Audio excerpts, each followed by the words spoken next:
2022년 1월 28일 오늘의 말씀 시작하겠습니다.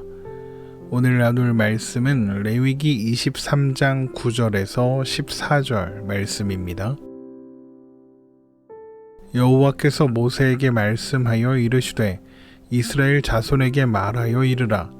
너희는 내가 너희에게 주는 땅에 들어가서 너희의 곡물을 거둘 때에 너희의 곡물의 첫 이삭 한 단을 제사장에게로 가져갈 것이요 제사장은 너희를 위하여 그 단을 여호와 앞에 기쁘게 받으심이 되도록 흔들되 안식일 이튿날에 흔들 것이며 너희가 그 단을 흔드는 날에 1년이 되고 흠없는 순양을 여호와께 번제로 드리고 그 소제로는 기름 섞은 고운 가루 10분의 2 에바를 여호와께 드려 화제로 삼아 향기로운 냄새가 되게 하고 전제로는 포도주 4분의 1 흰을 쓸 것이며 너희는 너희 하나님께 예물을 가져오는 그날까지 떡이든지 볶은 곡식이든지 생 이삭이든지 먹지 말지니 이는 너희가 거주하는 각처에서 대대로 지킬 영원한 규례니라.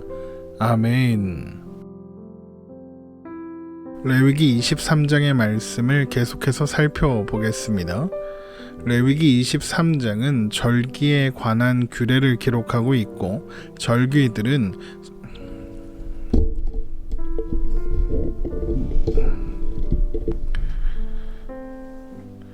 레위기 23장의 말씀을 계속해서 살펴보겠습니다. 레위기 23장은 절기에 관한 규례이고 절기들은 성회로 모여서 하나님 앞에 예배하고 또한 말씀을 듣고 배움으로써 하나님께서 베풀어 주신 은혜와 사랑을 잊지 않고 기억하게 하는 방편으로 주어졌다라고 했습니다. 그러므로 절기를 지키는 것은 그래야만 하나님의 백성으로서 자격이 있기 때문이 아니라 오히려 하나님의 은혜를 받은 자신들이 얼마나 자격 없는 자들인가를 안다는 고백으로서 그 은혜의 감사와 찬송을 돌리기 위해서 지키는 것입니다. 오늘 본문이 다루고 있는 절기는 초실절로 첫 이삭을 바치는 절기입니다. 이스라엘 백성들이 하나님께서 주신 땅, 곧 가나안에서 곡물을 거두게 되면 그들은 그들이 거둔 곡물의 첫 이삭을 제사장에게로 가져가야 합니다. 레위기 23장 9절에서 10절 말씀입니다. 여호와께서 모세에게 말씀하여 이르시되 이스라엘 자손에게 말하여 이르라. 너희는 내가 너희에게 주는 땅에 들어가서 너희의 곡물을 거둘 때에 너희의 곡물의 첫 이삭 한 단을 제사장에게로 가져갈 것이요 제사장은 백성들이 추수한 곡물의 첫 이삭 한 단을 가져오면 그 단을 하나님 앞에 기쁘게 받으심이 되도록 흔들어 요제로 드려야 하는데 안식일 다음날 해야 합니다. 레위기 23장 11절입니다. 제사장은 너희를 위하여 그 단을 여호와 앞에 기쁘게 받으심이 되도록 흔들되 안식일 이튿날에 흔들 것이며 여기에 안식일 다음날이다 라고 할 때 그 안식일이 언제인가에 대한 추측이 여러 가지 있습니다. 그 중에서 가장 설득력 있어 보이는 해석은 6월절 다음날 곧 무교절이 시작되는 날인 안식일로 보는 견해입니다. 6월절은 1월 14일이고 그 다음 날인 1월 15일은 무교절이 시작하는 날입니다. 그런데 무교절이 시작하는 첫날은 아무 노동도 하지 말라 하셨으므로 안식일이며 그러면 무교절이 끝나는 7일째 되는 날도 안식일이 됩니다. 레위기 23장 5절에서 8절 말씀입니다. 첫째 달 열 나흔 날 저녁은 여호와의 유월절이요 이달 15셋 날은 여호와의 무교절이니 이래 동안 너희는 무교병을 먹을 것이요 그 첫날에는 너희가 성회로 모이고 아무 노동도 하지 말지며 너희는 이래 동안 여호와께 화제를 드릴 것이요 일곱째 날에도 성회로 모이고 아무 노동도 하지 말지니라.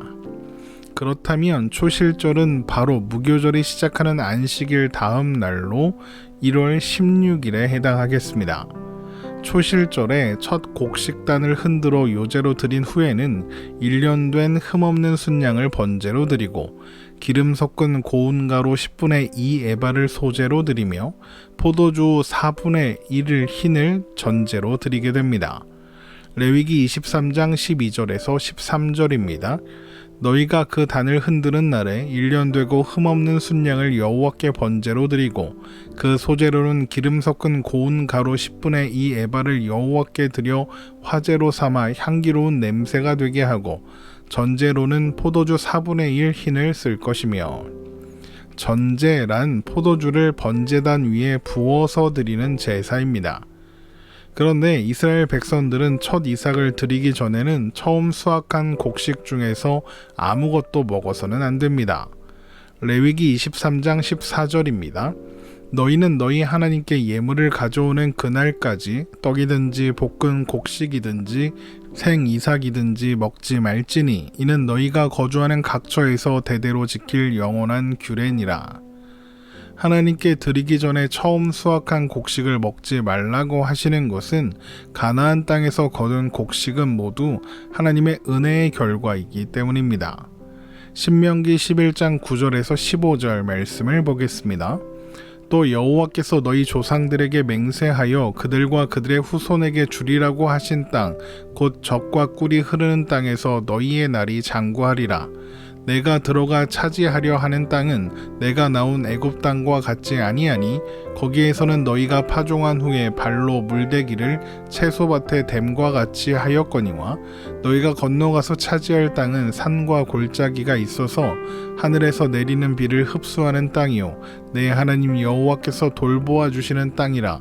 연초부터 연말까지 내 하나님 여호와의 눈이 항상 그 위에 있느니라. 내가 오늘 너희에게 명하는 내 명령을 너희가 만일 청종하고 너희의 하나님 여호와를 사랑하여 마음을 다하고 뜻을 다하여 섬기면 여호와께서 너희의 땅에 이른비 늦은비를 적당한 때에 내리시리니 너희가 곡식과 포도주와 기름을 얻을 것이요 또 가축을 위하여 들에 풀이 나게 하시리니 내가 먹고 배부를 것이라. 가나안 땅도 하나님께서 그들에게 주신 것이요 그 땅에서 곡식이 자라 열매를 맺게 된 것도 하나님께서 이른비 늦은비를 적당한 때에 내려 잘 자라게 하신 결과입니다.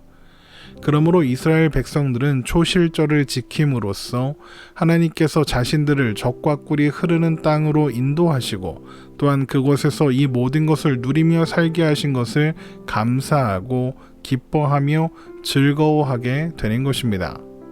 결국 초실절은 하나님의 백성들이 하나님께서 허락하신 하나님 나라에서 하나님의 통치 가운데 살아가고 있다는 것, 하나님이 이 모든 좋은 것의 근원이 되셨음을 고백하는 절기가 되는 것입니다.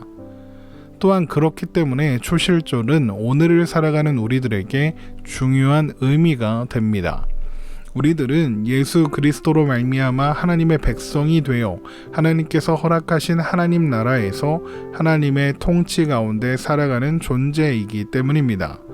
이것을 한 단어로 요약하면 영생이죠. 우리는 예수 그리스도 안에서 영생을 사는 겁니다. 그런데 우리에게 그 영생이 어떻게 허락되었습니까? 예수님께서 우리를 위하여 죽으시고 또한 부활하신 결과로 주어졌습니다. 성경은 이것을 예수님께서 부활하사 잠자는 자들의 첫 열매가 되신 것이다 라고 표현합니다. 고린도전서 15장 19절에서 24절 말씀입니다. 만일 그리스도 안에서 우리가 바라는 것이 다만 이 세상의 삶뿐이면 모든 사람 가운데 우리가 더욱 불쌍한 자이리라. 그러나 이제 그리스도께서 죽은 자 가운데서 다시 살아나사 잠자는 자들의 첫 열매가 되셨도다. 사망이 한 사람으로 말미암았으니 죽은 자의 부활도 한 사람으로 말미암는도다. 아담 안에서 모든 사람이 죽은 것 같이 그리스도 안에서 모든 사람이 삶을 얻으리라. 그러나 각각 자기 차례대로 되리니 먼저는 첫 열매인 그리스도요 다음에는 그가 강림하실 때에 그리스도에게 속한 자요 그 후에는 마지막이니 그가 모든 통치와 모든 권세와 능력을 멸하시고 나라를 아버지 하나님께 바칠 때라. 예수님께서 부활의 첫 열매가 되사 우리 또한 부활과 영생이라는 열매를 맺을 수 있게 하신 것입니다. 물론 모든 사람은 죽음을 피할 수 없습니다. 그러나 예수 그리스도 안에 있는 자들에게 죽음은 그저 잠자는 것에 불과합니다. 우리는 언젠가 모두 죽음으로 눈을 감게 되겠지만 곧 영원한 하나님 나라에서 눈을 뜨게 될 겁니다. 이 모든 것이 어떻게 이루어졌다고요? 예수님께서 부활의 첫 열매가 되셨기 때문입니다. 예수님께서 언제 붙잡히시고 언제 십자가에 달려 돌아가셨습니까? 바로 유월절입니다. 예수님께서 제자들과 나누신 최후의 식탁이 유월절 식탁이었고 그 밤에 붙잡히시고 그날 오후에 십자가에 못 박히셨습니다. 사실 이 말이 조금 어색하게 느껴지실 수도 있습니다. 유월절 저녁 식사를 하시고 유월절 밤에 붙잡히시고 유월절 오후에 십자가에 돌아가셨다. 이렇게 뭔가 순서가 뒤죽박죽인 것처럼 느껴지실 테니까요. 저녁과 밤을 지나 오후가 되었는데 계속 유월절이다. 이상하죠.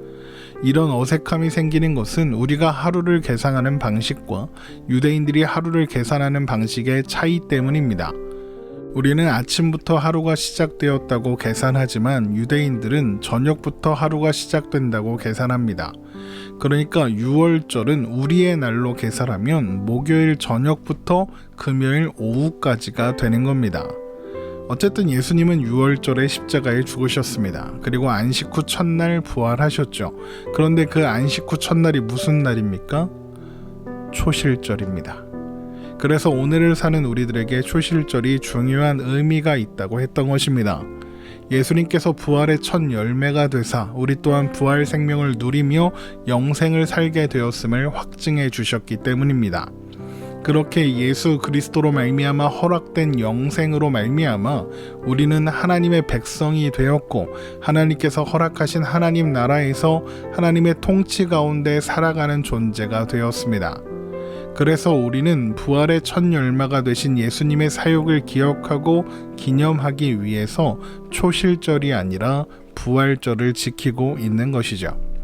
하나님의 은혜로 하나님의 백성들이 하나님 나라에서 행복하게 살게 되었다.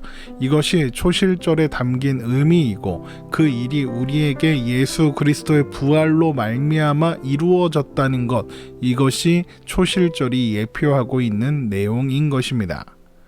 초실절에 담긴 이런 의미들을 기억하며 오늘도 예수 그리스도 안에서 하나님 나라를 영생을 살아가는 우리가 되기를 주님의 이름으로 축원합니다.